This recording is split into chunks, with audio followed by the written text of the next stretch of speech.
Digo, pues, que encima del patio de nuestra prisión caían las ventanas de la casa de un moro rico y principal, las cuales, como de ordinario son las de los moros, más eran agujeros que ventanas, y aun éstas se cubrían con celosías muy espesas y apretadas.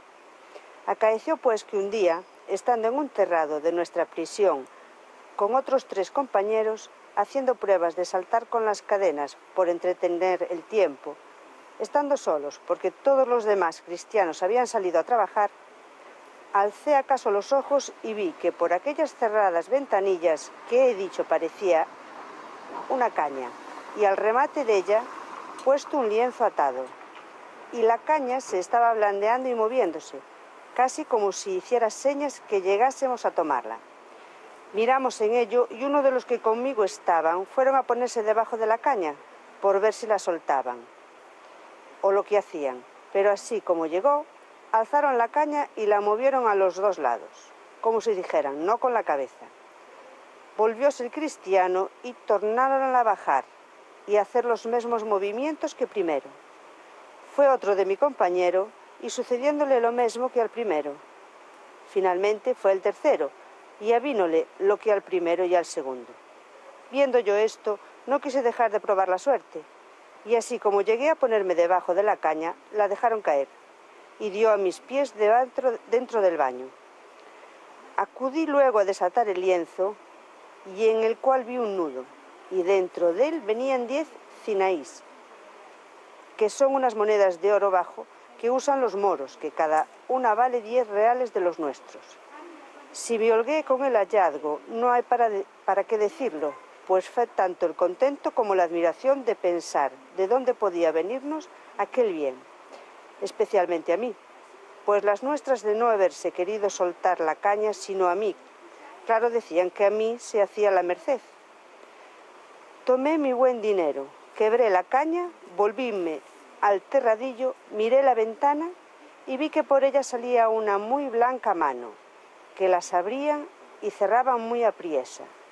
Con esto entendimos o imaginamos que alguna mujer que en aquella casa vivía nos debía de haber hecho aquel beneficio.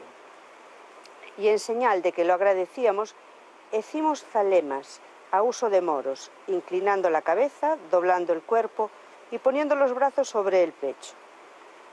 De allí a poco sacaron por la misma ventana una pequeña cruz hecha de cañas y luego la volvieron a entrar. Esta señal nos confirmó en que alguna cristiana debía de estar cautiva en aquella casa, y era la que el bien nos hacía.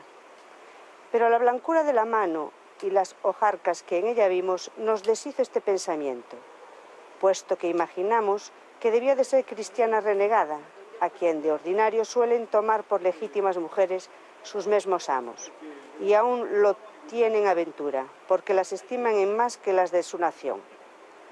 En todos nuestros discursos dimos muy lejos de la verdad del caso, y así todo nuestro entretenimiento desde allí en adelante era mirar y tener por norte a la ventana donde nos habían aparecido la estrella de la caña. Pero bien se pasaron 15 días en que no la vimos, ni la mano tampoco, ni otra señal alguna.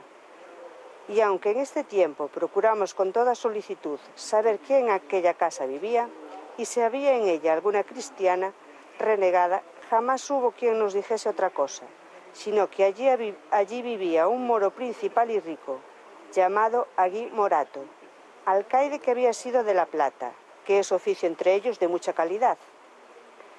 Mas cuando más descuidados estábamos de que allí habían de llover más cianis, vimos a deshora aparecer la caña y otro lienzo en ella con otro nudo más crecido. Y esto fue a tiempo que estaba el baño, como la vez pasada, solo y sin gente. Hicimos la acostumbrada prueba, yendo cada uno primero que yo, de los mismos 3 que estábamos, pero a ninguno se rindió la caña, sino a mí, porque en llegando yo la dejaron caer. Desaté el nudo y hallé 40 escudos de oro españoles y un papel escrito en arábigo, y al cabo de lo escrito hecha una grande cruz. Besé la cruz, tomé los escudos, volvíme al terrado. Hicimos todas nuestras zalemeas, tornó a aparecer la mano, hice señas que leería el papel. Cerraron la ventana. Quedamos todos confusos y alegres con lo sucedido, y como ninguno de nosotros no entendía el arábigo, eran grandes el deseo que teníamos de entender lo que el papel contenía y mayor la dificultad de buscar quien lo leyese. En fin, yo me determiné de fiarme de un renegado natural de Murcia que se había dado por grande amigo mío y puesto prendas entre los dos, que le obligaban a guardar el secreto que le encargase. Porque suelen algunos renegados, cuando tienen intención de volverse a tierra de cristianos, traer consigo algunas firmas de cautivos principales, en que dan fe, en la forma que pueden.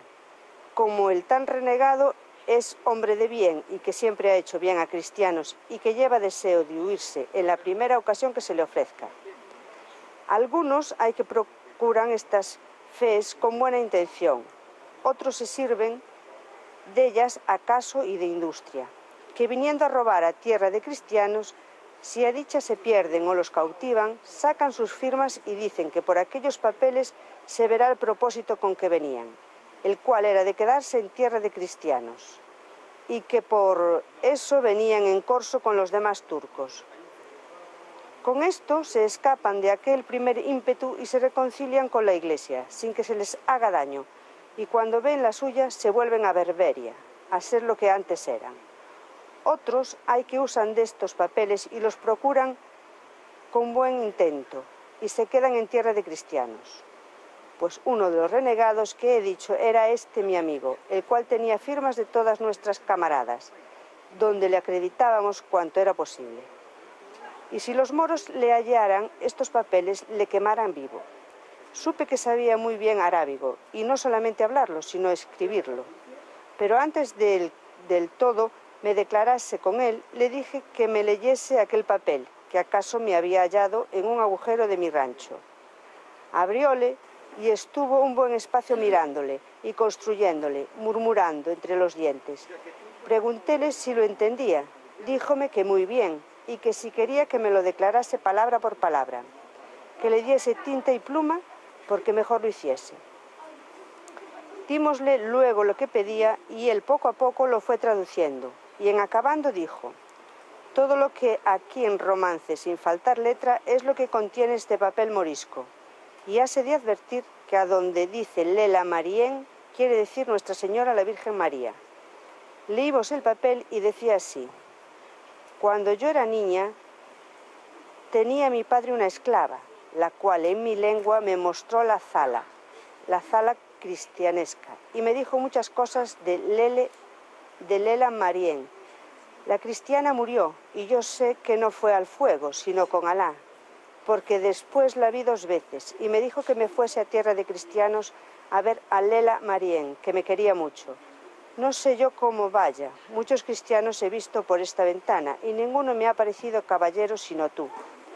Yo soy muy hermosa y muchacha, y tengo muchos dineros que llevar conmigo. Mira tú si puedes hacer cómo nos vamos, y serás allá mi marido si quisieres.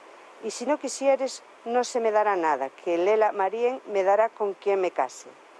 Yo escribí esto, mira a quien lo das a leer. No te fíes de ningún moro, porque son todos marfuces. De esto tengo mucha pena, que quisiera que no te descubrieras a nadie, porque si mi padre lo sabe, me echará luego en un pozo y me cubrirá de piedras. En la caña pondré un hilo, hasta allí la respuesta. Y si no tienes quien te escriba arábigo, dímelo por señas, que Lela Marién hará que te entienda. Ella y Alá te guarden, y esa cruz que yo beso muchas veces, que así me lo mandó la cautiva.